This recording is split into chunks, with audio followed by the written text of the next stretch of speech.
Guys, তোমরা সবাই কেমন আছো? আমি খুব ভালো আছি এবং আমার চ্যানেলে সবাইকে স্বাগত জানাই। আজকের দিনটা আমার কাছে খুব স্পেশাল একটা দিন। তার কারণ হলো আজকে আমি বিশ্বভারতীতে ভর্তি হওয়ার পর, মানে এম মিউজিকে ভর্তি হওয়ার পর প্রথম উপাসনা গৃহে যাচ্ছি প্রার্থনা শুনতে। তো একদম ভোর ভোর 4:30টার সময় উঠে শাড়ি টাড়ি পরে ট্রেন ধরে বোলপুর পৌঁছে গেছি। আর পৌঁছে সকালবেলার এই ভিউটা, মানে কাঁচের ঘরই বলো বা উপাসনা গৃহই বলো, এই ভিউটা অসম্ভব সুন্দর ছিল।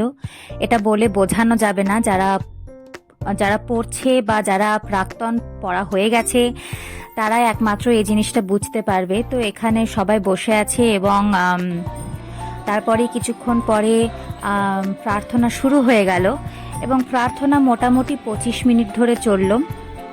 আর একটা কথা বলে রাখি, যারা এই প্রার্থনা শুনতে আসবে বলে ভাবছো, তারা মোটামুটি 7টা থেকে 7:30টার মধ্যে উপাসনা গৃহে প্রবেশ করলেই হলো, তাদেরকে ঢুকতে দেওয়া হয়। আর ফোন সাইলেন্ট রাখতে হয়। মোটামুটি 25 মিনিট প্রার্থনা পরে শেষ হয়ে গেল এবং তার সঙ্গে সঙ্গে বেরিয়ে যেতে হয়, কারণ বেশিক্ষণ ছবি তোলার জন্য টাইম দেয় না। তো আমরা তারপর বেরিয়ে ছাতিম তলাটা একটু ঘুরলাম, মানে ভিতরে তো ঢুকতে দেয় না, বাইরে থেকেই একটু ভিডিও করলাম। আর এখানে আমি আর অনন্যা দুটো আঙুল দেখিয়ে দিল রিয়া, বলছে হেঁটেই চলো। চলো, তুমিও চলো আমাদের সাথে।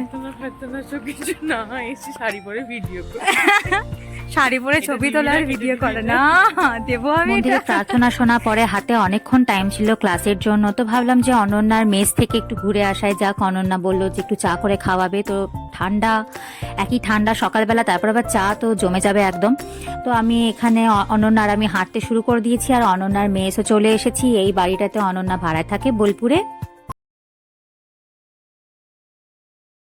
দেখায়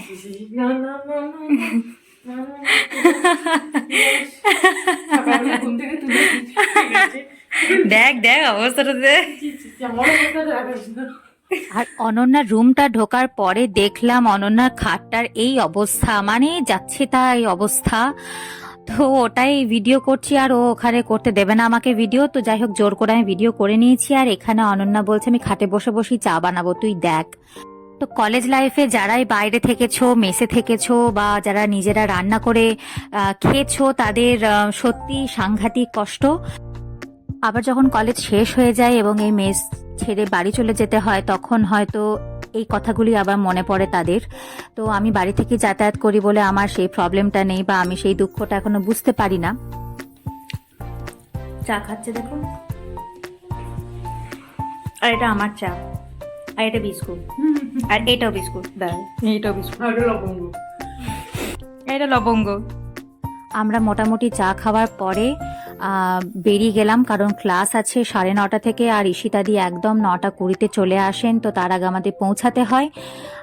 ঈশিতাদি ক্লাস শেষ হওয়ার পরে হাতে অনেকক্ষণ টাইম ছিল। তো এখানে এত ভালো ভিউ আসছিল, তো ছবি তোলার একদম লাইন পড়ে গেছে। আর ছবি তুলতে গিয়ে আমাদের এই অবস্থা।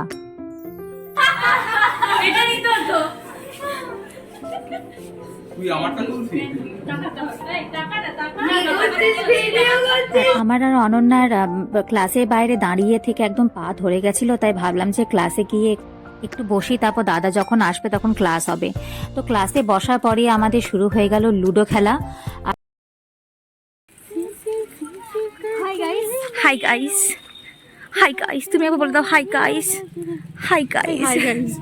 গাইস, আমরা এখন খেতে যাচ্ছি অরশ্রীতে। নাচছে দেখো, কি গান? নমক ইস্কা ইস্কা ইস্কা। হাই গাইস, কত রোদ দেখো। গাইস, তোমরা কি কখনো রোদ দেখেছো? দেখোনি তো, দেখবে কি করে বরফে থাকো। হাই গাইস, জলটাও খেতে দিচ্ছে না, জলটাও খেতে দিচ্ছে না। এটা কোন জেনারেশন? তুই তাহলে কোন জেনারেশন? আমরা কলেজ গিয়ে দেখো আজকে কি করলাম। এখানে আমরা খেতে এসেছি স্বাদিষ্টে। এটা হচ্ছে অরশ্রীর আগে হচ্ছে একটা রেস্টুরেন্ট ছোট মতো। আর খাবার মোটামুটি একদম রিজনেবল প্রাইসে, মানে মাঝে মাঝে খাওয়াই যায় আর কি, সেই রকম। তো তারপরে বেশ কিছুক্ষণ অপেক্ষার পর ভেজ ফ্রাইড রাইস আর এখানে বাটার চিকেন অর্ডার করেছিলাম। তো চিকেনটা আমাদের খুব ভালোই লেগেছিল আর ফ্রাইড রাইসটাও ভালো ছিল। তো হাফ হাফ করে অর্ডার করেছিলাম আমরা। বাড়ি যাচ্ছি। কোথায় গেল তো মুখ কই? হ্যাঁ এই তো মুখ। আর এটা এই গাইসটা বাড়ি যাচ্ছি। এবার আমাকে ভালো করে মতো বাই গাইস, পরে আবার হ্যাঁ আজকের মতো বাই গাইস। হ্যাঁ ঠিক আছে চলো। আর আরেকজন কই? আরেকজন ওপরে বিল পে করছে, ঠিক আছে। দৌড়াতে নামছে বোধহয়। পড়ে যাস তো আমি তারপর টোটোয় উঠে গেছি বাড়ি যাওয়ার জন্য।